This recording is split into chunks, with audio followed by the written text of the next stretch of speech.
이진우의 손에 잡히는 경제.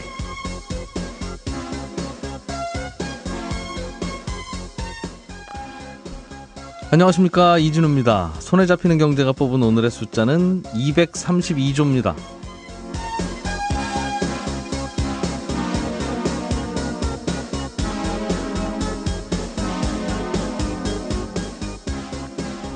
세탁기와 태양광에 이어서 이번에는 철강입니다. 미국 정부가 우리나라 철강 제품에 추가로 53%까지 관세를 부과할 수 있는 12개 대상 국가에 우리나라를 포함시켰다는 소식 혹시 들으셨습니까?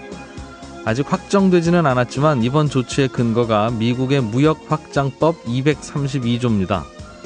특정 상품이 미국의 국가 안보를 침해할 소지가 있는지를 조사해서 수입을 제한할 수 있도록 한 무역 제재 수단인데요. 이 법은 1962년에 제정됐다가 1995년에 세계무역기구 WTO가 출범하면서 자유무역 시대에 무슨 이런 법이 있느냐 해서 사실상 사문화됐었는데, 지난해 4월 도널드 트럼프 대통령이 행정명령을 내려서 이 법을 부활시켰습니다.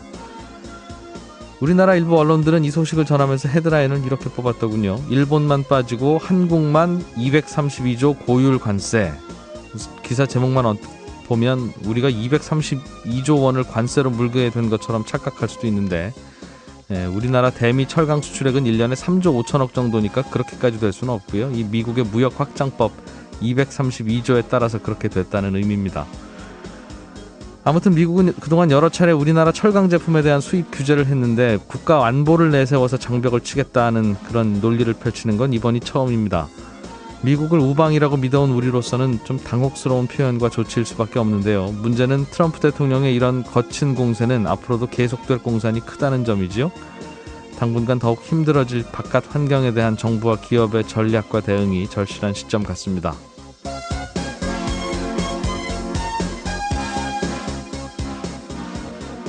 미국의 철강 제품 수입 규제 소식은 잠시 후 뉴스 따라잡힐 시간에 조금 더 자세하게 짚어보겠고요. 자동차를 한 대 사면 차값만 내면 되는 게 아니라 채권도 함께 사야 되죠. 이 채권은 왜 사야 되고 이 채권 판도는 또 어디로 가고, 이런 얘기 좀 들어보겠습니다. 오늘 재테크 시간에는 스펙이라는 상품에 대해서 자세하게 좀 뜯어보죠. 2월 19일 손에 잡히는 경제, 광고 잠깐 들으시고 바로 시작하겠습니다.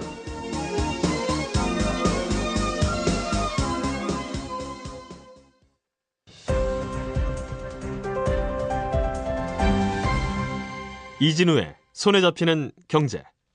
네, 경제 뉴스 챙겨보죠.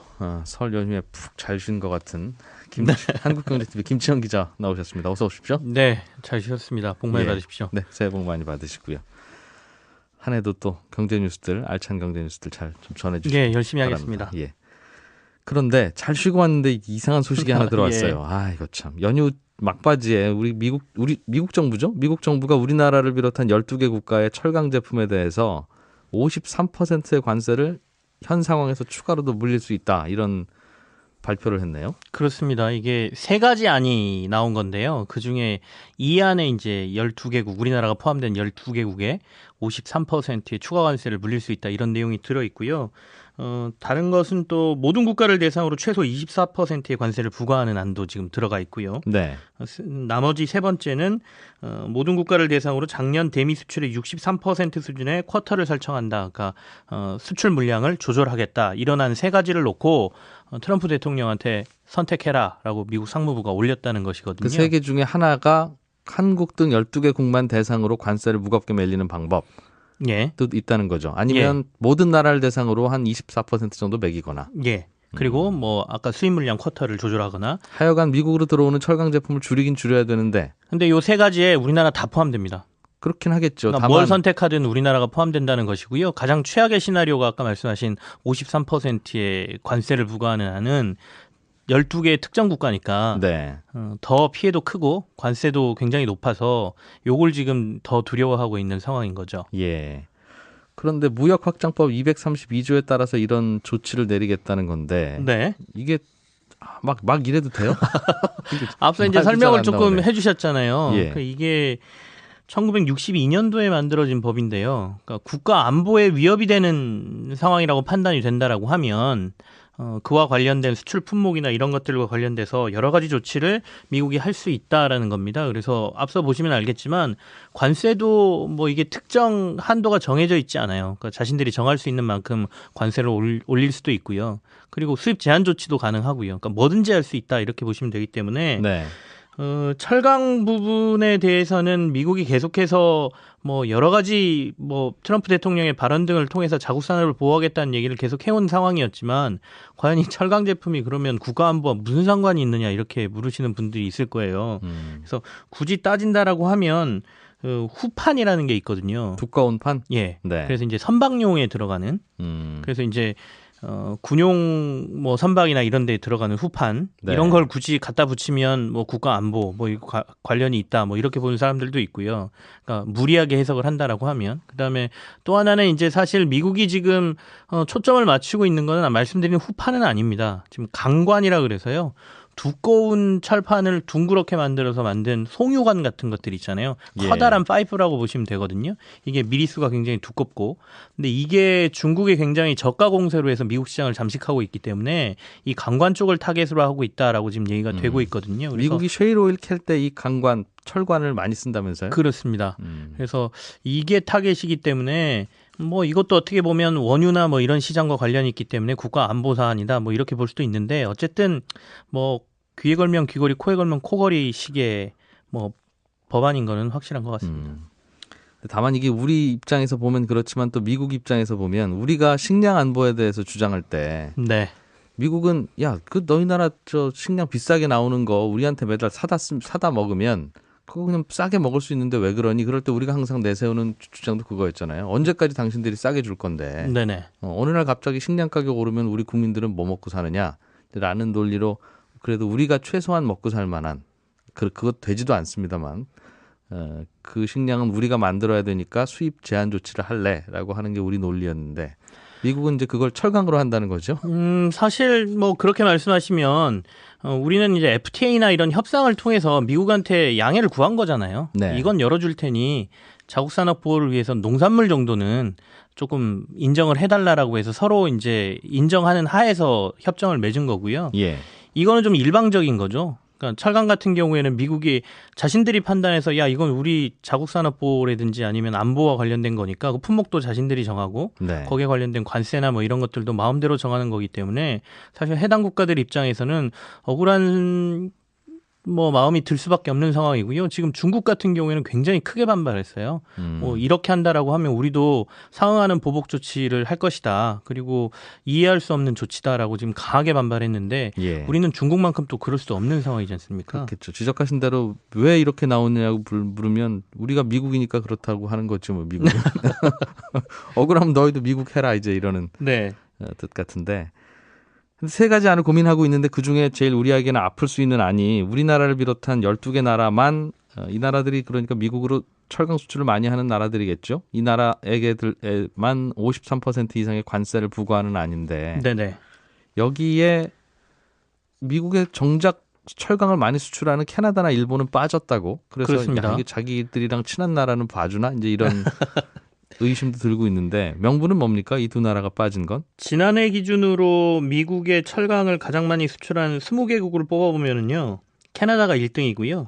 브라질이 2등, 3등이 한국입니다. 그리고 일본이 한 6위, 7위 정도를 하고 있거든요. 네. 그래서 이 20개국 중에 사실 우리보다 그 미국에 수출을 더 많이 하고 있는 캐나다, 멕시코도 빠졌고요. 우리랑 조금 차이는 있지만 어쨌든 20개국 안에 들어있는 일본, 독일, 대만, 영국이 제외가 됐습니다. 그래서 이제 신문들에서 일본은 빼고 우리나라에만이라는 이제 그 타이틀을 달기도 해서 나왔는데요.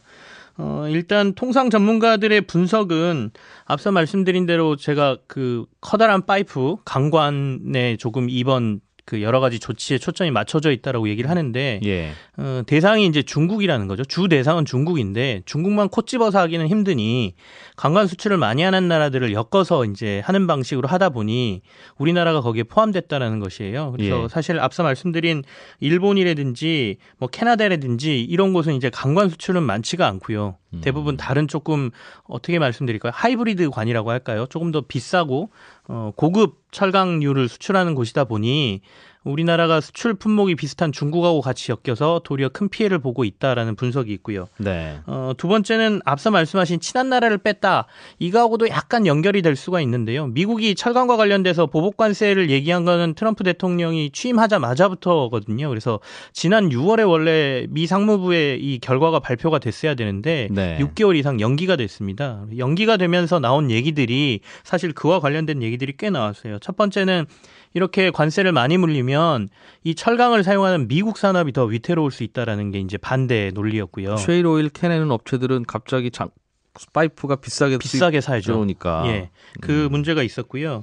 두 번째는 이제 그때는 이제 캐나다나 이런 데가 빠진다라는 내용이 없었기 때문에 미국하고 관계가 좋거나 아니면 커다란 경제권을 가지고 있는 나라들에게 보복 관세를 물렸을 경우에 미국도 그와 관련된 상응하는 조치에 피해를 볼 수 있다. 그래서 이들은 빼고 해야 된다라는 의견들이 나왔었거든요. 그래서 네. 결국엔 그런 논리에 의해서 캐나다나 EU도 빠졌고요. 그리고 일본도 좀 빠진 게 아니냐 이런 얘기들을 하고 있습니다.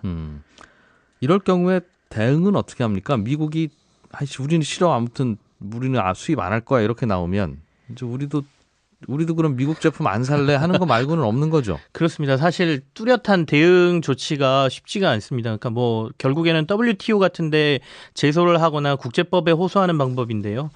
지난번에 세이프가드 조치에서도 말씀드린 것처럼 그쪽에다가 도움의 손길을 벌린들 이미 미국에서 시작된 이 무역보복이라든지 이 피해는 이미 산업이 다 본 상태에서 네. 나중에 몇 년 뒤에 이와 관련된 판결이라든지 여기서 우리나라가 승소를 하더라도 미국이 여기와 관련된 후속 조치를 따를 가능성도 적고요. 그러니까 결국에는 지금 4월 1일까지 트럼프 대통령이 이 세 가지 안 중에 하나를 선택한다라고 돼 있기 때문에 선택지에서 조금이라도 약한 걸로 빠지든지 아니면 이 12개국 에서 우리나라를 빼는 외교적인 노력을 하든지 네. 그렇지 않는 이상은 지금 철강 관련 산업들이 직격탄을 맞을 수 있는 상황이고요.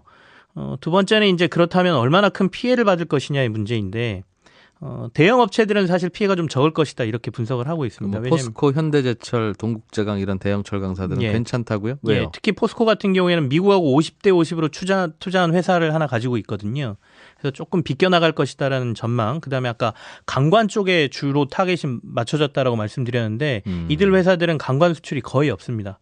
전체 미국 수출 물량의 1, 2% 정도밖에 안 되거든요. 포스코나 현대제철 이런 회사들은 괜찮고. 예, 그럼 근데 이제 강관은 누가 만들어요?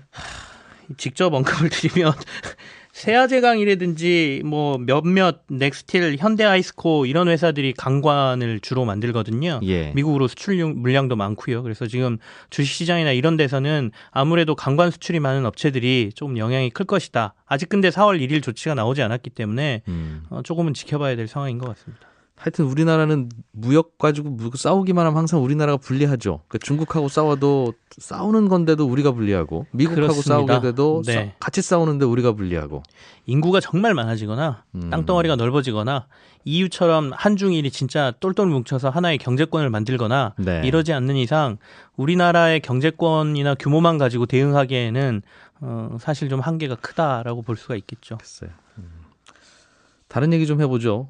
주택담보대출 받을 때 네. 변동금리로 받으면 이제 코픽스 금리에다가 몇 % 더한 게 이제 고객님 이자입니다. 그러니까 코픽스 금리가 올라가면 고객님 이자도 올라가고, 그렇습니다. 코픽스가 내려가면 고객님 이자도 내려갑니다. 이게 우리가 이제 접하게 되는 주택담보대출의 변동금리인데, 이 코픽스 금리 산출을 그동안은 은행연합회라는 곳에서 했나 봐요. 그렇습니다. 이거를 다른 곳으로 옮깁니까? 그러는 방안이 지금 금융당국에서 추진을 하고 있다라는 내용인데요. 얼마 전에 그 코픽스 금리 산출이 좀 잘못돼서 여기 이 금리가 올라가는 바람에 피해받은 사람들에게 한 12억 원 정도를 은행들이 돌려줬다라는 뉴스를 전해드린 적이 있어요. 네. 그러니까 코픽스 금리라는 게 시중은행들이 금리를 산출한 때 필요한 비용들을 여러 가지 항목을 은행연합회가 받아서요. 네. 이걸 가지고 이제 코픽스 금리라는 걸 산출하게 되는데 이 과정에서 은행들이 보낸 수치가 잘못된 경우가 발생해서 그런 사태가 일어난 것이거든요. 근데 사실 이것들을 관리 감독하고 이러는 게 조금 많이 허술하다라는 지적을 받았고요. 은행연합회야 은행들 모여서 만든 친목단체 비슷하게 운영되니까. 예. 왜 너희들 그거 제대로 숫자 안 보내? 그래도 근데 왜 네가 우리한테 뭐라 그러니? 이제 이런 식으로. 은행연합회 사실 주주들이 은행들이거든요. 예, 그러니까 그러다 돈 내서 보니까- 만든 이 친목 단체는 아니죠. 이익 단체라고 저희가 얘기를 하는데 그렇다 보니 이걸 분리하는 게 맞다라는 얘기가 제기가 됐고요. 그래서 별도의 법인을 설립해서 코픽스 금리를 산출하는 기관을 만들겠다라는 게 보관인 것 같습니다. 은행연합회뿐만 아니라 금융투자협회에서는 양도성 예금 증서라고 그래서 CD 금리라는 걸 이제 그 금융투자협회에서 산출을 하고 있거든요. 그동안 이 CD 금리가 주택담보대출의 한동안 기준금리가 됐었죠. 예, 이전에는 그랬었죠. 그래서 이것마저도 떼내서 별도의 기관에서 CD 금리, 그다음에 코픽스 금리 이런 것들을 산출하는 기관을 따로 만들겠다라는 보관인데요.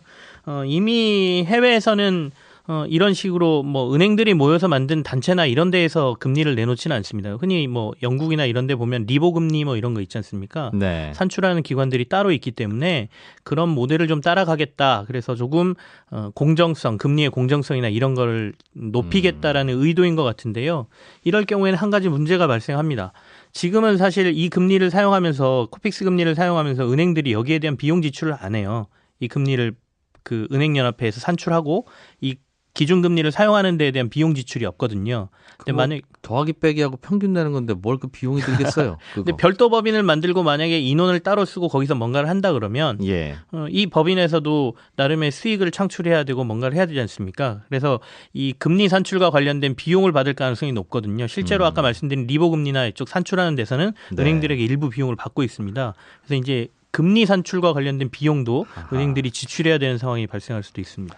이게 별게 아닌데 그러니까 A은행은 이번 달에 예금 평균 몇 % 받으셨어요? 은행채 금리는 혹시 저 채권 발행해서 자금 조달했으면 몇 % 이자 내기로 했어요? 이거 네. 다 더해서 그거 평균 내가지고 발표하면 되는 건데 네네. 그러다 보면 실수도 하게 되고 사실은 이게 표현은 실수라고 하지만 이게 낮게 혹은 높게 나오면 은행들 간에 이제 이익이 서로 달라지니까 그렇습니다. 얼마든지 조작할 수 있지 않느냐 이 의심하는 거잖아요. 네네. 그래서 아예 별도 법인에서 계산하도록 하자는 건데, 참, 뭐 해야겠죠 별도 법인으로. 다만 이러면 또 이제 금융당국에서 누구 또 예전 퇴직 관료 하나가 사장으로 내려가는 일도 벌어지겠네요. 이거 누가 하겠습니까? 당연히 그럼 또 그럴 그쪽에서 가능성도 내려와야죠. 있죠. 그래서 지금의 체제를 관리 감독을 잘해서 하는 게 맞는 건지 예. 별도로 분리를 해서 뭐 새로운 비용을 내고 새로운 자리를 만드는 게 맞는 건지 여기와 관련돼서는 앞으로 논란이 조금 있을 것 같긴 한데요. 어쨌든 네. 당국에서는 지금 별도로 분리하는 방안에 대해서 당국자들이 얘기를 하고 있기 때문에 아직 확정되지는 않았지만 이런 것도 논의되고 있다 이렇게 전해드리는 겁니다. 예. 삼성전자가 다음 달에 주주총회였는데 외국인 사회이사가 선임될 가능성이 제기되는군요. 지금까지는 없었나 봐요. 그렇습니다. 지금 사회이사, 사내이사 모두 뭐 외국 물론 국내 여러 가지 상장사 중에 네. 외국인 사회이사가 있는 곳이 있습니다. 없는 건 아닌데요. 삼성이라는 이제 상징적인 회사가 글로벌 뭐 CEO들 글로벌 회사에 좀 유명한 CEO급에서 아마 사회이사가 올 것이다 이런 얘기가 지금 좀 있거든요. 그러니까 지금 다음 달 23일 날 삼성전자가 주주총회를 개최하는데 여기에서 지금 그동안은 이제 그 사회이사나 이런 부분에 있어서 현직의 사장으로 있는 사람들을 사내이사로 놓고요. 여기에 네. 이재용 부회장이 한 명 포함이 되고요. 그러니까 사내이사 4명 그리고 나머지 5명이 사회이사를 맡고 있거든요. 그렇게 해서 이제 경영을 총괄하게 되는데 최순실 사태 이후에 삼성이 그 미래전략실이라는 경영의 컨트롤 타워를 해체를 하고 이사회가 이제 경영의 컨트롤 타워를 맡도록 하겠다라고 하면서 그 안에 여러 가지 위원회를 두고 있습니다. 특히 거버넌스 위원회라는 걸 설립을 했거든요. 그래서 앞으로는 미래전략이라든지 사업총괄 이런 부분들을 사회이사로 구성되어 있는 거버넌스 위원회에서 결정을 하겠다 이렇게 그때 발표를 한 상황이에요. 네. 그래서 이 사회이사 멤버가 누가 되느냐가 사실 삼성전자가 앞으로 경영을 어떻게 바꿔나가느냐 전략이 좀 바뀌는데 영향을 미칠 것이다라는 얘기가 많거든요. 그래서 지금 5명 중에 이번에 2명이 임기가 돼서 교체가 됩니다. 그리고 사내이사를 1명 늘린다고 했기 때문에 사내이사 과반 이상을 사회이사로 채워야 되기 때문에 또 1명의 사회이사를 해야 되거든요. 그래서 3명의 사회이사가 바뀌게 되는데 여기에 외국인이 포함될 가능성이 있다. 이런 얘기가 지금 나오고 있습니다. 사실은 뭐 거버넌스 위원회에 외국인을 넣든 내국인을 넣든 이게 중요한 게 아니라 네. 삼성전자를 누가 지배하고 경영하느냐에 대한 이제 관계가 더 중요할 텐데 실제로는 이건희 회장과 그 가족들은 뭐 이것저것 다 합쳐도 한 5% 남짓 삼성전자 지분 들고 있는 게 전부고 맞습니다. 나머지는 삼성생명, 뭐 삼성물산 등등 이제 삼성 계열사들이 갖고 있는데 네. 이 지분은 사실 이건희 회장 지분이 아니잖아요. 맞죠. 네.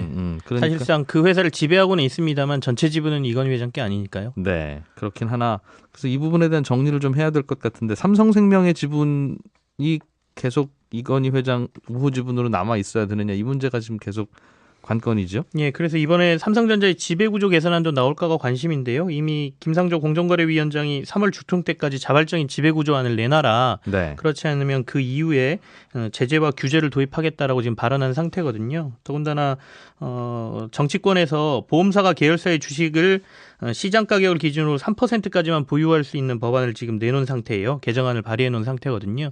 이게 통과가 된다라고 하면 아까 말씀하신 삼성생명을 통해서 계열사를 지배하는 게 어려울 수도 있어서 예. 그와 관련된 뭐 여러 가지 얘기가 또 나올 가능성도 있습니다. 그러게요. 삼성생명이 가지고 있는 삼성전자 지분 사는 돈은 삼성생명의 보험 가입자들 돈이었는데 그 말씀이죠? 네. 예, 설날 푹 잘 쉰 한국경제TV 김치영 기자로부터 경제뉴스 들어봤습니다. 고맙습니다. 네, 감사합니다. 알아야 될 것들 많이 안내를 해주고 눈높이에 딱 맞는 만인의 경제 과외 선생님. 다음 순서는 친절한 경제입니다.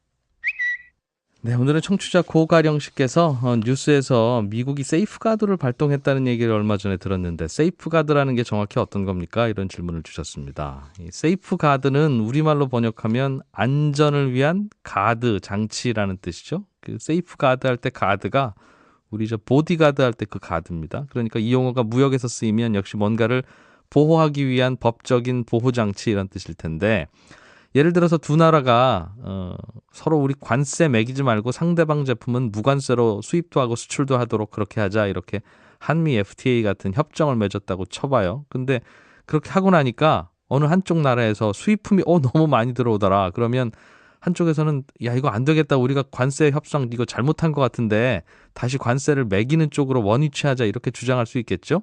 그러면 상대편 국가도 그걸 받아들여야 하는 그런 규정을 이제 세이프가드라고 합니다. 그래서 우리말로 번역할 때는 긴급 수입 제한 조치라고 번역하는데요. 권투하다가 갑자기 뭐 코피가 난다든가 하면 잠깐 쉬는 거 있죠. 이제 그런 거하고 비슷한 겁니다. 우리가 장기나 바둑 둘 때 야 우리 서로 딱 한 번은 물리기 있기 이렇게 규칙 정해놓고 시작하는 경우 있잖아요. 그거하고 마찬가지입니다. 우리 한미 FTA 협상에서도 일부 품목에 대해서는 딱 한 번 물리기 있기 즉 관세를 다시 원래대로 되돌릴 수 있도록 그렇게 정해놨습니다. 일반적으로 세이프가드는 두 나라가 협정에 합의한 이후에 10년 안에 발동할 수 있게 하는 이 한미 FTA 자동차 부분 세이프가드도 비슷한데요. 한 10년간 지켜보다가 좀 이상하다 싶으면 발동할 수 있도록 이제 그렇게 한미 FTA에서 해놨습니다. 뭐 자동차도 그렇고 태양광도 그렇고 이번에 문제가 됐던 세탁기도 이제 그런 항목에 들어 있었던 거고요. 농산물도 우리나라가 혹시라도 뭔가 문제가 생길 것 같으면 우리나라 쪽에서 세이프가드를 적용할 수 있게 그렇게 해놨습니다. 관세를 모두 철폐하자는 FTA 협상을 하면서 이런 세이프가드 같은 조항을 끼워 넣는 게 사실은 두 나라가 이거 FTA를 해도 큰 문제 없을까 좀 불안하기 때문이거든요. 이런 생각을 하고 있다는 뜻이기도 합니다. 요즘 결혼하시는 신혼부부들은 결혼해도 혼인신고는 몇 년 동안 안 하고 사신다고도 하잖아요. 이것도 일종의 크게 보면 세이프가드 같은 겁니다. 좀 아니다 싶으면 언제든지 그만둘 수 있게 일종의 안전장치를 만드는 거죠. 친절한 경제였습니다.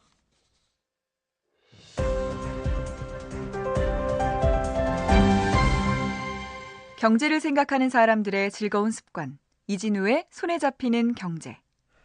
네, 월요일 재테크 공부하는 시간 오늘은 스펙이라는 상품에 대해서 공부 좀 해보려고 합니다. 행복자산관리연구소 김현우 소장 오늘도 나와 계십니다. 어서 오십시오. 네, 안녕하세요.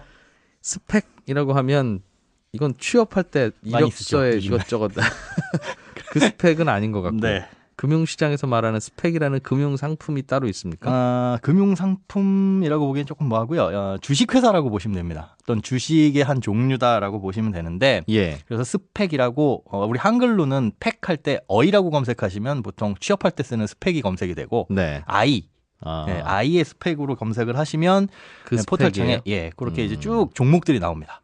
무슨 스펙 이렇게 나오는데 이게 뭐냐면 다른 회사하고 인수합병을 하려는 목적으로만 설립된 주식회사다. 이렇게 보시면 됩니다. 그러니까 돈 뭉치만 들고 있는 서류상의 컴퍼니. 사업은 안 하고 아무 일도 안 합니다. 그 주주들로부터 돈은 일단 모아놓고 돈만 금고에 착 쟁여놓고 주주들한테 주식은 한 장씩 그 대가로 나눠주고 네. 그리고는 가만히 있다가 다른 회사를 물색해서 다른 회사 합병해서 네. 아직 상장하지 못한 회사하고 합병해서 상장을 시키려는 그런 목적의 회사라고 보시면 됩니다. 만드는 곳은 증권사가 만드는데요. 이름은 무슨 그 증권사 이름 앞에 붙고 뭐 현우증권이면 현우 몇 호 스펙 이런 식으로 상장을 시켜놨습니다. 아예 아무 일도 안 하고 돈만 쌓아놓고 예. 어느 회사가 우리 좀 인수에 갔으면 좋겠다 이런 생각을 하고 있는 거예요. 네, 돈 뭉치만 딱 들고 있습니다. 그래서 요 돈 뭉치를 이 상장이 필요한 회사 합쳐가지고 바로 이제 상장을 할 수 있도록. 그래서 일생을 보면 일단 스펙이 먼저 상장이 되겠죠. 네. 그래서 가만히 있다가 요 스펙에서는 이제 합병할 회사를 물색을 하게 되고요. 네. 합병할 회사, 마땅한 회사를 찾으면 합병 발표를 하고 거래가 정지가 됩니다.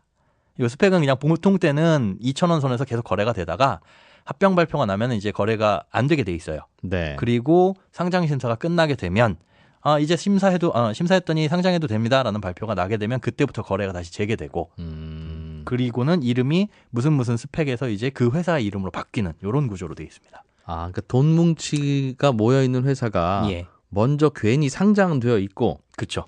상장이 되어 있다는 이유로 우리 회사하고 합병할 회사 어디 없습니까? 이렇게 찾으러 다니다가 그렇죠. 딱 상대를 만나면 네. 그 회사랑 합병을 한다는 거군요. 네. 그러니까 그런 식으로 어찌 보면 신분 상승을 위해서 제가 저기 사우디에 있는 어디 공주님하고 결혼을 하는데 저도 들으면서 계속 그 생각했어요. 그러니까 하루 종일 아무것도 안 하고 나의 공주님은 언제 오실까? 또는 나의 왕자님은 어디서 가면 찾을 수 있나? 이런 고민하고 있는 회사라는 거잖아요. 예, 그렇게 보시면 됩니다.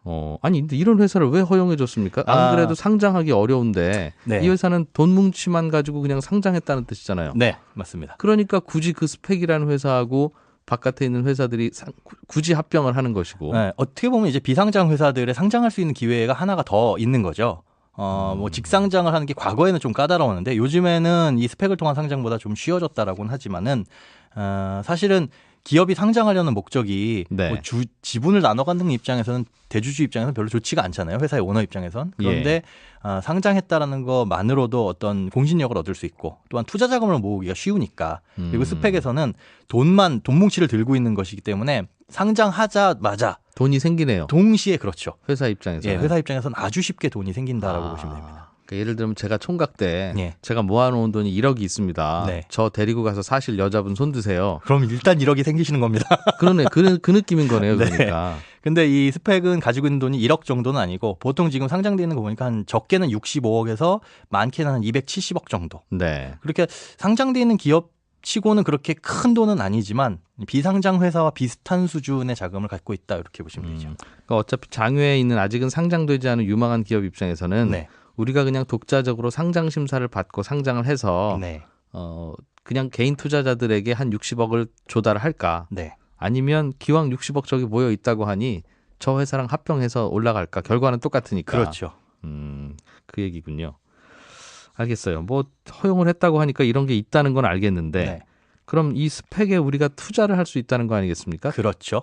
초기에 이런 거 스펙 만들어서 올리려고 하니 돈들 내세요라고 하면 네. 우리가- 공모를 합니다. 그것도. 마찬가지로 다른 회사가 상장할 때처럼 자 이제 공모해가지고 공모주청약이라는 걸 봤잖아요. 그래서 공모를 해서 모집하기도 하는데 그럴 필요가 사실은 없어요. 보통 그냥 지금 스펙이라고 검색을 하시면 2,000원대. 공모가액도 한 주당 2,000원 정도에 형성이 되거든요. 네. 근데 지금 시세를 보면은 그 2,000원에서 플러스 마이너스 한 10원, 20원 정도 빠져 있는 상태. 지금 이미 거래가 되어 있어요. 거래가 되어 있습니다. 그렇게 모여 있는 돈 뭉치들이 또 매일매일 거래되니까. 그게 한 50개 종목이 지금 상장이 되어 있는데 네. 그걸 그냥 중간에 사도 된다라는 겁니다. 그럼 내 돈이 그 스펙 안으로 들어가게 되는 것이고. 네. 그 스펙이 만약에 어딘가 합병을 하게 되면 그 합병할 대상의 회사의 가치에 따라서 이 2,000원짜리 주식이 5,000원이 되기도 하고. 그렇죠. 뭐 10,000원이 되기도 하고. 또 어떤 이상한 친구하고 합병을 하면 또 1,000원이 될 수도 있고. 그렇죠. 그러나 굳이 이제 그런 친구랑 합병할 가능성은 없으니까. 네. 가만히 갖고 있으면 2,000원짜리가 1년 안에 합병을 하든 2년 안에 합병을 하든 네. 어디 좀 괜찮은 파트너 찾으면 올라갈 수 있는 가능성이 있다라는 거죠. 그럼 그냥 사두고 무조건 쥐고 있으면 되네요. 그 스펙이라는 것은. 결론적으로 말씀드리면 그렇습니다. 그런데 이 스펙을 보면 그러면 쥐고 끝까지 뭐 내가 이 세상을 떠날 때까지 갖고 있냐, 그거는 아니에요. 예. 이 스펙의 수명이 최대 3년이거든요. 그러니까 스펙으로서 돈 뭉치로서 상장을 했는데 네. 3년 동안 짝을 찾지 못하면 이제 상장 폐지가 됩니다. 어허. 예. 그렇게 되면 이제 상장 폐지되면 보통 주식은 휴지 조각 되는 거 아니야?라고 겁을 내실 수가 있는데 네. 이 스펙은 휴지 조각 되는 게 아니라 그 공모가액을 기준으로 다 돌려줍니다. 아, 처음에 받은 돈을 네. 아, 그럼 쓰지도 않고 갖고 있나 봐요. 기특하게. 그렇죠. 쓰지 못하게끔 법으로 막아놨기 때문에 네. 이 돈은 안전하게 뭐 증권금융이나 일반 은행에 들어가 있다라고 보시면 돼요. 그래서 다 돌려줌과 동시에 심지어 그 3년 동안 보관되면서 발생한 이자까지도 한꺼번에 합쳐가지고 청산가액을 결정을 합니다. 이자는 1년치는 얼마쯤 줍니까? 지금 보니까 증권금융의 1년치 이율이 연 한 1.7에서 1.8% 정도 나오더라고요. 그런데 예. 1년치로 다 묻어두진 않고 보통 보면 한 1.3% 정도짜리 금융상품에 묻어둔다. 그러니까 1년 연이율 한 1.3%짜리 예금이랑 비슷하다라고 보시면 되죠. 뭐 아주 나쁘지는 않네요. 그러니까 그쵸. 어느 날 잘 되면 크게 되는 녀석치고는 네, 원금도 보장이 되고 그렇죠. 1%대 이자도 주고 네, 한 3년 안에 뭐 어떤 좋은 회사 잘 잡아서 합병하면 주가가 튀기도 하니까. 네. 단점이 뭐예요, 그럼? 단점들도 있습니다. 요게 내가 지금 그러면은 상장을 기대하고 이제 두 가지로 생각을 할 수가 있죠. 네. 합병해가지고 차익을 기대할 수 있는 경우도 있고, 그냥 나는 합병 안 해도 좋으니까 나중에 청산됐을 때 조금 이자 정도 더, 예금 이자보다 조금 더 이런 느낌으로 투자를 할 수도 있는데, 일단 첫 번째 합병을 기대하고 주가가 많이 뛸 걸 기대하고 들어갔을 때 위험은 뭐냐면 네. 2,000원에 내가 주식을 샀는데 거래가 정지되고 합병 발표가 났어요. 그래가지고 나중에 심사가 한 달, 두 달 후에 나와가지고 보니까 아까 말씀하신 대로 별로 그렇게 좋지 않은 회사와 합병을 결정했더라. 아주 안 좋은 조건으로 라고 한다면 2,000원 밑으로 떨어질 수도 있습니다. 그런 사례도 있었어요? 실제로 있었어요. 작년에 한 20개, 한 40여 개에서 50개 종목 되는 스펙이 있었는데 이 중에 네. 20개가 합병을 성공을 했습니다. 그런데 재개돼가지고 2,000원보다 밑에 가격으로 거래된 것 혹은 합병되기 전 가격에서 그 밑에 가격으로 거래된 게 한 6개 종목 정도가 있더라고요. 아, 그러면 실패한 거네요. 그랬다가 다시 올라가긴 했는데 네. 그러니까 사람들이 기대감하고 발표 났을 때하고 조금 차이가 있다라는 거. 그래서 무조건 합병된다라고 한다면 그 리스크는 가격이 있군요. 항상 올라간다라고 보기는 어렵습니다. 내가 2,000원 내서 기다리고 있어서 어떤 회사 잡아왔다고 해서 그래 뭐 그럼 합병했나 보다 싶었는데 네, 거래가 되고 나니까 1,500원에 거래돼요. 그렇죠. 그러면 아니 저 친구 데려온 그 관리자 나와 할 수 있잖아요. 그럴 수 있습니다. 그리고 주주총회 하기 전에 반대 의사를 밝힐 수도 있어요. 왜 난 이 결혼 반댈세. 네. 그럴 수도 있어요. 반대 의사를 밝힐 수도 있는데 만약에 그 주주총회에서 그게 소수면 예. 반대를 해도 성립이 안 되겠죠. 다만 이 회사 주가가 어떻게 거래될지를 보고 결정할 수는 없고. 네, 그렇죠. 그 전에. 합병이 완료되기 전에는. 그런데 만약에 반대가 안 되고 합병하기로 결정이 났다라고 한다면 마지막 기회가 있습니다. 주식 매수 청구권이라고 나는 반대했던 사람이니까 당신들이 내가 이 2,000원 공모가에 사가 다시 내 주식을. 아하. 나는 손해보기 싫다. 주식 매수 청구권을 행사할 수 있다. 네. 다만 이러면 무조건 일단 반대는 하고 뭐 무조건 반대할 필요는 없습니다. 주식 매수 청구권은 그 예. 기간 내에 예. 행사할 수 있는 권리이기 때문에 그러니까요. 반대를 했든 아니든 그거는 상관없다. 일단은 나는 반대를 해놓고 네. 주가가 2,000원 밑으로 떨어지면 내 주식 2,000원에 사가 내 스펙 네. 할 수 있고 그렇죠. 다행히 3,000원에 거래되면 3,000원에 팔아도 되고요. 반대는 했지만 뭐 그냥 3,000원에 팔래 이럴 수 있으니 네. 무조건 반대하는 게 이익이네요. 네, 그렇게 보실 수도 있네요. 알겠습니다. 그런 상품이 스펙이군요. 예. 제가 보기엔 특별한 큰 리스크는 없는 것 같은데 주식 투자자들이 들고 있기에는 지루하긴 하겠네요. 맞습니다. 최소한 보통 상장되고 합병될 때까지 2년 정도의 시간은 소요가 되니까. 계속 그 주가가 2,000원이니까. 네, 재미는 없죠. 네. 뭐 돈 버는데 재미가 있어야 되나요? 안전하게 지켜주면서 또 벌 가능성이 있으면. 예. 알겠습니다. 한번 공부해 보시고 또 투자하실 분들은 또 한번 살펴보시면 괜찮겠습니다. 오늘 행복자산관리연구소 김현우 소장으로부터 스펙에 대해서 배워봤어요. 고맙습니다. 네, 고맙습니다.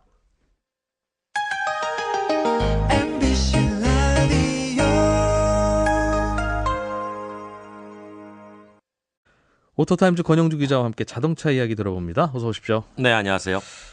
자동차를 사러 가면 네. 자동차를 골라서 사면 되는 줄 알았더니 네. 그거는 그거고 채권이라는 걸 같이 사야 되도록 그렇게 의무화되어 있더군요. 네, 법으로 돼 있습니다. 도시철도 채권하고 지역개발 채권이 있는데 네. 이게 지방공기업법, 뭐 도시철도법 여러 가지 법에 의해서 네. 의무적으로 사도록 규정을 해놨습니다. 이건 옵션도 아니고 그냥 무조건 네. 그러니까 이를테면 세금처럼 내는 이런 거죠. 자동차라는 자가 이동 수단을 구입하는 사람은 네.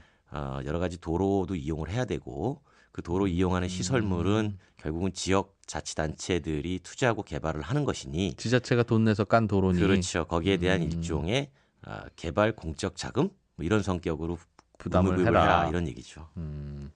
그 채권의 이름이 도시철도 채권이에요? 뭐 예를 들어서 도시철도 채권을 발행하는 곳은 도시철도 채권으로 발행을 하고요. 네. 그렇지 않고 지역개발 채권을 발행하는 곳은 뭐 둘 중에 하나 선택해서 발행을 하면 됩니다. 지자체마다 채권의 이름은 다르다. 그렇죠. 예를 들어서 인천 같은 경우는 과거에 도시철도 채권으로 발행을 했다가 최근에 이제 지역개발 채권으로 전환을 했었죠.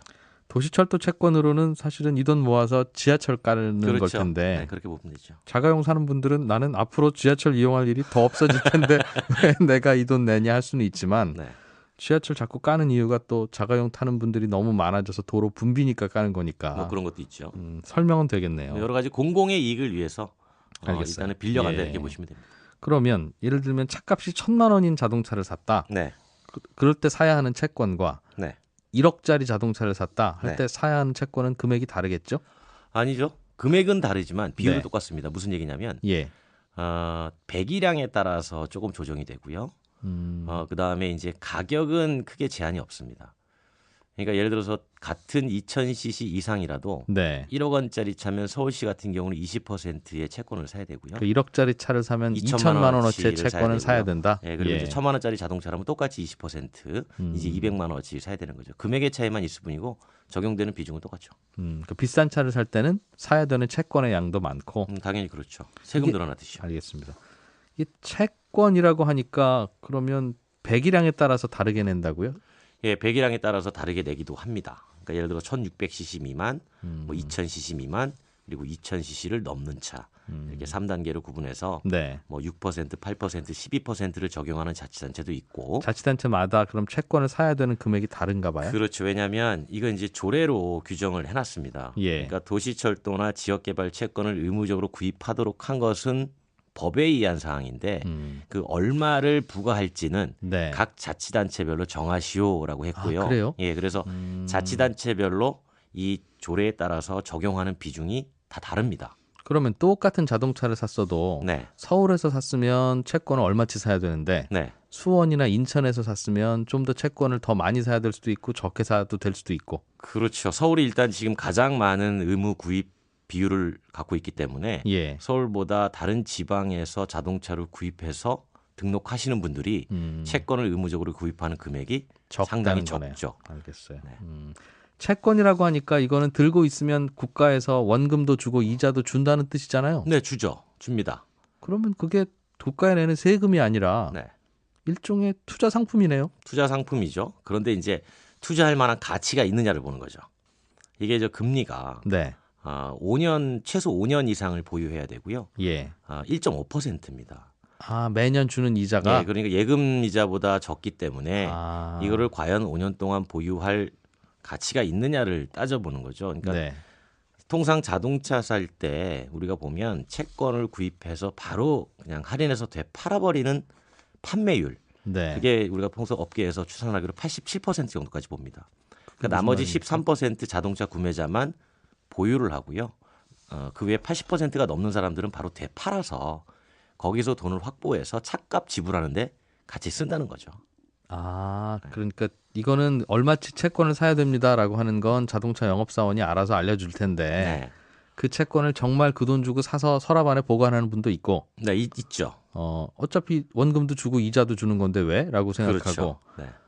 1년에 이자 1.5%밖에 안 주면 이건 내가 들고 있으면 손해인데 네. 이거 어디다 팔 수 있으면 팔고 그 돈으로 시중은행에 가서 정기예금만 해도 이자가 2%에 가까운데 네. 그 생각하는 분들도 있고 그렇죠. 그럼 어딘가에 이제 판다는 거네요. 그렇죠. 그분들은. 이제 그건 이제 본인의 각자의 판단에 따라서 결정을 하게 되겠지만 대부분 구입 즉시 되팔입니다. 그래서 그 돈을 가지고 예. 차값을 지불하는데 보태 쓰죠. 그래요.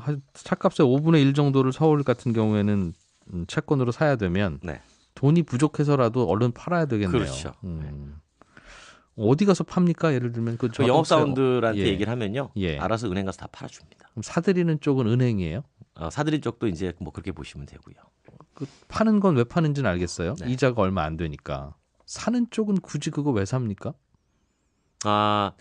싸게 사나 봐요. 싸게 사나 봐요? 그런 그렇죠. 예를 들어서 5,000원 액면가가 5,000원이면 네. 5,000원에 다 사지 않습니다. 할인율이 5%에서 8%까지 가요. 그러니까 5,000원보다 밑에 금액으로 사서 네. 은행이나 금융권을 그걸 보유하고 있다가 만기가 돼서 되팔면 네. 다량으로 보유하고 있으니까 나름대로 이제 그게 채권이 하나의 투자 상품이 되는 거죠. 알겠어요. 5년짜리 예금 통장인데 5년 동안 1.5% 이자 준댄다. 네. 여기 1,000만 원 들어있다. 네. 이거 네가 사가라 그러면 네. 1,000만 원 다 주고는 안 사간다는 뜻이네요. 그렇죠. 한 8% 정도 하면 한 900 한 얼마입니까? 990만 원 정도에 사간다는 뜻인가 봐요. 네, 그렇게 보시면 됩니다. 알겠습니다. 이거는 새 차 살 때만 그래요? 중고차로 살 때도 사야 됩니까? 중고차 살 때도 사야 됩니다. 이거 똑같이? 네. 차값의 몇 %? 이렇게요? 네, 그런데 이제 예. 이렇잖아요. 새 차야 차값이 정해져 있으니까 중고차는 그 가격 어떻게 아는데 네. 누가 기준 매길 거야? 라고 하면 매겨 놓습니다. 해마다 이제 서울시가 잔가율이라는 걸 정합니다. 그건 뭐예요? 잔가율. 자, 처음 새 차 사서 예. 1년 지났을 때 몇 %의 가치가 떨어지고 2년 지나면 얼마 떨어지고 3년 지나면 얼마 떨어진다. 네. 이거를 쭉쭉 해가지고 한 15년 정도까지 가치가 얼마까지 떨어진다. 그래서 쭉쭉 떨어지면 마지막 50만 원까지 네. 가격을 정해 놓습니다. 비율을. 그 가격에 맞춰서 채권 사라? 그렇죠. 예를 들어서 1,000만 원의 새 차를 샀는데 네. 1년 지났다. 그럼 보통 한 20% 감가를 때리거든요. 800만 원. 그렇죠. 800만 원 정도의 가치를 두고 네. 그 800만 원에 해당되는 채권을 채권. 사라. 예를 들어 서울시 같은 경우 뭐 20%면 20%를 사라 이렇게 되는 겁니다. 나는 싸게 팔아서 500만 원에 팔았는데요? 라고 하더라도 네, 이 잔가율 기준으로 적용이 됩니다. 아니 너는 800만 원에 산 걸로 계산할 거야. 그렇죠. 판 걸로 계산할 거야. 왜냐하면 이런 식으로. 개별 제품을 일일이 네. 다 뭐 상황에 따라서 조정할 수가 없기 때문에 공시지가 일괄적으로, 같은 거군요. 네, 정해놓는 거죠. 이거는 싸게 자금을 조달해서 지하철 만들려고 이런 제도를 만들었나 봐요. 그렇죠. 그렇게 보는 거죠. 그 주민들한테 어떻게 보면 네. 저리로 돈 빌리는 거잖아요. 예. 자치단체들이. 그래서 이제 빌리면서 공공의 개발을 위해서 쓰니까 이자도 적게 주고 돌려주는 기간도 길기 때문에 사실 빌려주는 이 주민들 입장에서 보면 이게 재테크가 별로 매력 있는 상품은 아닌 거죠. 네. 그래서 오히려 하이렌에서 팔아버리니까 정기적으로 보유하는 장기적으로 보유하는 금융사야 이득을 보겠지만 주민들은 약간 손해를 본다 이렇게 보는 거죠. 요즘에야 기준금리하고 시중금리 차가 많이 안 나니까 괜찮지만 예전에는 시중금리가 아주 높을 때는 더 손해 보는 기분이었겠어요. 자동차 그렇죠. 사시는 분들이. 여담을 하나 더 말씀드리면 이게 조례로 정해다 보니까 이게 자치단체 간에 일종의 자동차 등록 유치 경쟁이 벌어진 적도 있죠. 지금도 벌어지고 있고요. 지방 가서 살 수 있으면. 그렇죠. 리스 회사들이 대부분 지방에 등록지를 두는 다 이런 이유 때문입니다. 네. 소송도 벌어졌었고 결국은 문제 없이 지나갔죠. 오토타임즈 권영주 기자였습니다. 고맙습니다. 감사합니다. 자동차 사실 때 이 채권 제대로 잘 파는 건지 아닌지 알고 싶으면 괜찮은 사이트가 하나 있습니다. 저희 홈페이지에 링크 올려놓겠습니다. 내일 오전에 11시 10분에 다시 오겠습니다. 이진우였습니다.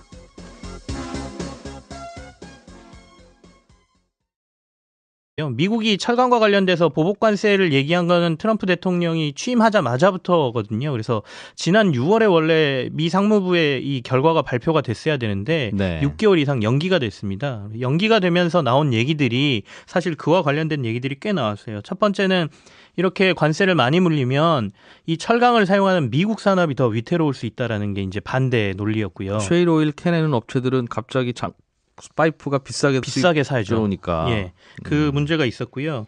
두 번째는 이제 그때는 이제 캐나다나 이런 데가 빠진다라는 내용이 없었기 때문에 미국하고 관계가 좋거나 아니면 커다란 경제권을 가지고 있는 나라들에게 보복 관세를 물렸을 경우에 미국도 그와 관련된 상응하는 조치에 피해를 볼 수 있다. 그래서 이들은 빼고 해야 된다라는 의견들이 나왔었거든요. 그래서 네. 결국엔 그런 논리에 의해서 캐나다나 EU도 빠졌고요. 그리고 일본도 좀 빠진 게 아니냐 이런 얘기들을 하고 있습니다.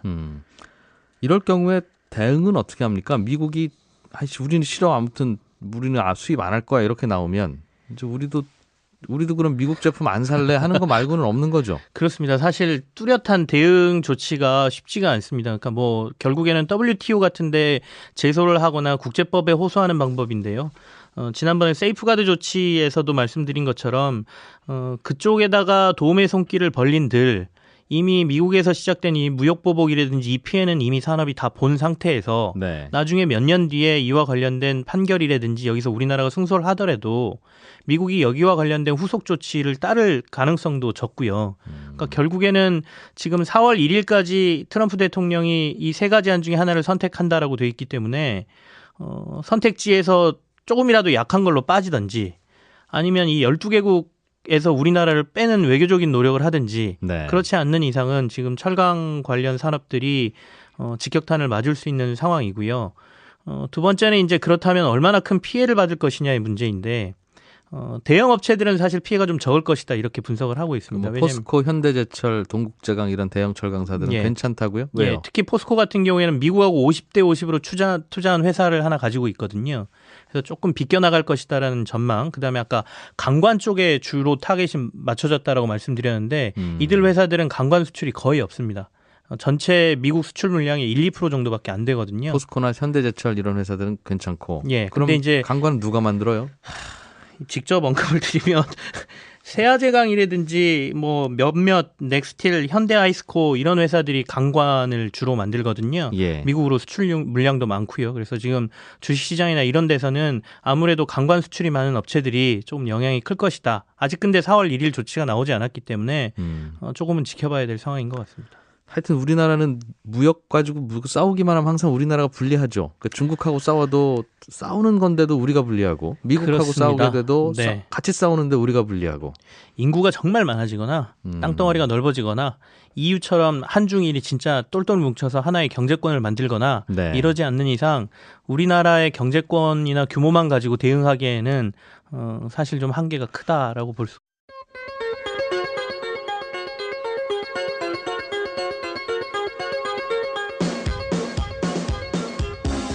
이진우의 손에 잡히는 경제.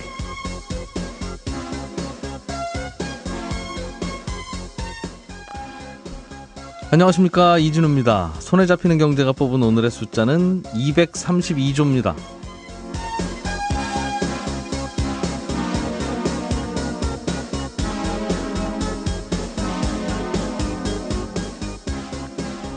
세탁기와 태양광에 이어서 이번에는 철강입니다. 미국 정부가 우리나라 철강 제품에 추가로 53%까지 관세를 부과할 수 있는 12개 대상 국가에 우리나라를 포함시켰다는 소식 혹시 들으셨습니까? 아직 확정되지는 않았지만 이번 조치의 근거가 미국의 무역확장법 232조입니다. 특정 상품이 미국의 국가 안보를 침해할 소지가 있는지를 조사해서 수입을 제한할 수 있도록 한 무역 제재 수단인데요. 이 법은 1962년에 제정됐다가 1995년에 세계무역기구 WTO가 출범하면서 자유무역 시대에 무슨 이런 법이 있느냐 해서 사실상 사문화됐었는데 지난해 4월 도널드 트럼프 대통령이 행정명령을 내려서 이 법을 부활시켰습니다. 우리나라 일부 언론들은 이 소식을 전하면서 헤드라인을 이렇게 뽑았더군요. 일본만 빠지고 한국만 232조 고율 관세.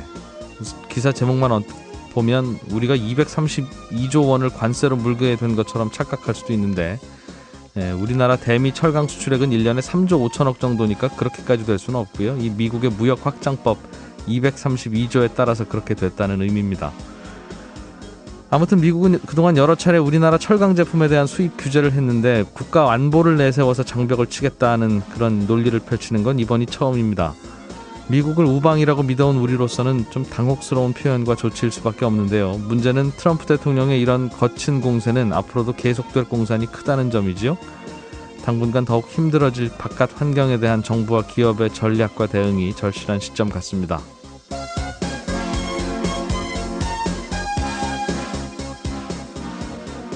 미국의 철강 제품 수입 규제 소식은 잠시 후 뉴스 따라잡기 시간에 조금 더 자세하게 짚어보겠고요. 자동차를 한 대 사면 차값만 내면 되는 게 아니라 채권도 함께 사야 되죠. 이 채권은 왜 사야 되고 이 채권 판도는 또 어디로 가고 이런 얘기 좀 들어보겠습니다. 오늘 재테크 시간에는 스펙이라는 상품에 대해서 자세하게 좀 뜯어보죠. 2월 19일 손에 잡히는 경제 광고 잠깐 들으시고 바로 시작하겠습니다.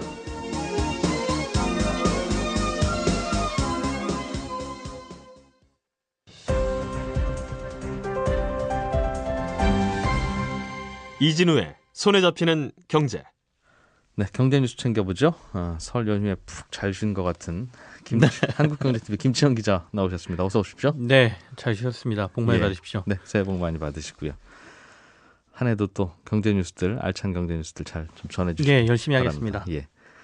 그런데 잘 쉬고 왔는데 이상한 소식이 하나 들어왔어요. 아, 이거 참 연휴 막바지에 우리 미국 정부죠? 미국 정부가 우리나라를 비롯한 미국은 야, 그 너희 나라 저 식량 비싸게 나오는 거 우리한테 매달 사다 먹으면 그거 그냥 싸게 먹을 수 있는데 왜 그러니? 그럴 때 우리가 항상 내세우는 주장도 그거였잖아요. 언제까지 당신들이 싸게 줄 건데? 네네. 어느 날 갑자기 식량 가격 오르면 우리 국민들은 뭐 먹고 사느냐? 라는 논리로 그래도 우리가 최소한 먹고 살 만한 그것 되지도 않습니다만 그 식량은 우리가 만들어야 되니까 수입 제한 조치를 할래라고 하는 게 우리 논리였는데 미국은 이제 그걸 철강으로 한다는 거죠.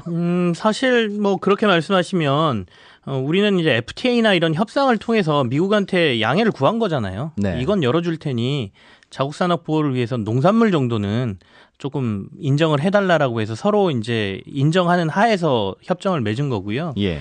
이거는 좀 일방적인 거죠. 그러니까 철강 같은 경우에는 미국이 자신들이 판단해서 야 이건 우리 자국 산업 보호라든지 아니면 안보와 관련된 거니까 그 품목도 자신들이 정하고 네. 거기에 관련된 관세나 뭐 이런 것들도 마음대로 정하는 거기 때문에 사실 해당 국가들 입장에서는 억울한 뭐 마음이 들 수밖에 없는 상황이고요. 지금 중국 같은 경우에는 굉장히 크게 반발했어요. 뭐 이렇게 한다라고 하면 우리도 상응하는 보복 조치를 할 것이다. 그리고 이해할 수 없는 조치다라고 지금 강하게 반발했는데 예. 우리는 중국만큼 또 그럴 수도 없는 상황이지 않습니까? 그렇겠죠. 지적하신 대로 왜 이렇게 나오냐고 물으면 우리가 미국이니까 그렇다고 하는 거죠. 뭐 미국은. 억울하면 너희도 미국 해라 이제 이러는 네. 뜻 같은데. 세 가지 안을 고민하고 있는데 그중에 제일 우리에게는 아플 수 있는 안이 우리나라를 비롯한 12개 나라만 이 나라들이 그러니까 미국으로 철강 수출을 많이 하는 나라들이겠죠. 이 나라에게만 53% 이상의 관세를 부과하는 안인데 네네. 여기에 미국의 정작 철강을 많이 수출하는 캐나다나 일본은 빠졌다고. 그래서 야, 이게 자기들이랑 친한 나라는 봐주나 이제 이런 의심도 들고 있는데 명분은 뭡니까? 이 두 나라가 빠진 건? 지난해 기준으로 미국의 철강을 가장 많이 수출한 20개국을 뽑아보면요. 캐나다가 1등이고요. 브라질이 2등, 3등이 한국입니다. 그리고 일본이 한 6, 2, 7위 정도를 하고 있거든요. 네. 그래서 이 20개국 중에 사실 우리보다 그 미국에 수출을 더 많이 하고 있는 캐나다, 멕시코도 빠졌고요. 우리랑 조금 차이는 있지만 어쨌든 20개국 안에 들어있는 일본, 독일, 대만, 영국이 제외가 됐습니다. 그래서 이제 신문들에서 일본은 빼고 우리나라에만이라는 이제 그 타이틀을 달기도 해서 나왔는데요. 일단 통상 전문가들의 분석은 앞서 말씀드린 대로 제가 그 커다란 파이프 강관에 조금 이번 그 여러 가지 조치에 초점이 맞춰져 있다라고 얘기를 하는데 예. 대상이 이제 중국이라는 거죠. 주 대상은 중국인데 중국만 코 집어서 하기는 힘드니 관광 수출을 많이 하는 나라들을 엮어서 이제 하는 방식으로 하다 보니 우리나라가 거기에 포함됐다라는 것이에요. 그래서 예. 사실 앞서 말씀드린 일본이라든지 뭐 캐나다라든지 이런 곳은 이제 관광 수출은 많지가 않고요. 대부분 다른 조금 어떻게 말씀드릴까요? 하이브리드 관이라고 할까요? 조금 더 비싸고 고급 철강류를 수출하는 곳이다 보니 우리나라가 수출 품목이 비슷한 중국하고 같이 엮여서 도리어 큰 피해를 보고 있다라는 분석이 있고요. 네. 두 번째는 앞서 말씀하신 친한 나라를 뺐다. 이거하고도 약간 연결이 될 수가 있는데요. 국가의 철강 제품에 대해서 53%의 관세를 현 상황에서 추가로도 물릴 수 있다. 이런 발표를 했네요. 그렇습니다. 이게 세 가지 안이 나온 건데요. 그중에 이 안에 이제 12개국, 우리나라가 포함된 12개국에 53%의 추가 관세를 물릴 수 있다. 이런 내용이 들어 있고요. 다른 것은 또 모든 국가를 대상으로 최소 24%의 관세를 부과하는 안도 지금 들어가 있고요. 네. 나머지 세 번째는 모든 국가를 대상으로 작년 대미 수출의 63% 수준의 쿼터를 설정한다. 그러니까 수출 물량을 조절하겠다. 이런 안 세 가지를 놓고 트럼프 대통령한테 선택해라라고 미국 상무부가 올렸다는 것이거든요. 그 세 개 중에 하나가 한국 등 12개국만 대상으로 관세를 무겁게 매리는 방법. 예. 또 있다는 거죠. 아니면 모든 나라를 대상으로 한 24% 정도 매기거나. 예. 그리고 뭐 아까 수입 물량 쿼터를 조절하거나. 하여간 미국으로 들어오는 철강 제품을 줄이긴 줄여야 되는데. 근데 요 세 가지에 우리나라 다 포함됩니다. 그렇긴 하겠죠. 그러니까 뭘 선택하든 우리나라가 포함된다는 것이고요. 가장 최악의 시나리오가 아까 말씀하신 53%의 관세를 부과하는 안은 12개의 특정 국가니까 네. 더 피해도 크고 관세도 굉장히 높아서 요걸 지금 더 두려워하고 있는 상황인 거죠. 예. 그런데 무역확장법 232조에 따라서 이런 조치를 내리겠다는 건데 네. 이게 막 이래도 돼요? 앞서 이제 말도 설명을 잘안 조금 나오네. 해주셨잖아요. 예. 그러니까 이게 1962년도에 만들어진 법인데요. 그러니까 국가 안보에 위협이 되는 상황이라고 판단이 된다라고 하면 그와 관련된 수출 품목이나 이런 것들과 관련돼서 여러 가지 조치를 미국이 할 수 있다라는 겁니다. 그래서 앞서 보시면 알겠지만 관세도 뭐 이게 특정 한도가 정해져 있지 않아요. 그러니까 자신들이 정할 수 있는 만큼 관세를 올릴 수도 있고요. 그리고 수입 제한 조치도 가능하고요. 그러니까 뭐든지 할 수 있다 이렇게 보시면 되기 때문에 네. 철강 부분에 대해서는 미국이 계속해서 뭐 여러 가지 뭐 트럼프 대통령의 발언 등을 통해서 자국 산업을 보호하겠다는 얘기를 계속 해온 상황이었지만 과연 이 철강 제품이 그러면 국가 안보와 무슨 상관이 있느냐 이렇게 물으시는 분들이 있을 거예요. 그래서 굳이 따진다라고 하면 후판이라는 게 있거든요. 두꺼운 판? 예. 네. 그래서 이제 선박용에 들어가는 그래서 이제 군용 뭐 선박이나 이런 데에 들어가는 후판 네. 이런 걸 굳이 갖다 붙이면 뭐 국가 안보 뭐 이거 관련이 있다 뭐 이렇게 보는 사람들도 있고요. 그러니까 무리하게 해석을 한다라고 하면 그다음에 또 하나는 이제 사실 미국이 지금 초점을 맞추고 있는 거는 말씀드린 후판은 아닙니다. 지금 강관이라 그래서요. 두꺼운 철판을 둥그렇게 만들어서 만든 송유관 같은 것들 있잖아요. 예. 커다란 파이프라고 보시면 되거든요. 이게 미리수가 굉장히 두껍고 근데 이게 중국이 굉장히 저가 공세로 해서 미국 시장을 잠식하고 있기 때문에 이 강관 쪽을 타겟으로 하고 있다라고 지금 얘기가 되고 있거든요. 그래서 미국이 셰일 오일 캘 때 이 강관, 철관을 많이 쓴다면서요? 그렇습니다. 그래서 이게 타겟이기 때문에 뭐 이것도 어떻게 보면 원유나 뭐 이런 시장과 관련이 있기 때문에 국가 안보 사안이다 뭐 이렇게 볼 수도 있는데 어쨌든 뭐 귀에 걸면 귀걸이, 코에 걸면 코걸이 식의 뭐 법안인 거는 확실한 것 같습니다. 다만 이게 우리 입장에서 보면 그렇지만 또 미국 입장에서 보면 우리가 식량 안보에 대해서 주장할 때 네, 그가 있겠죠. 글쎄요.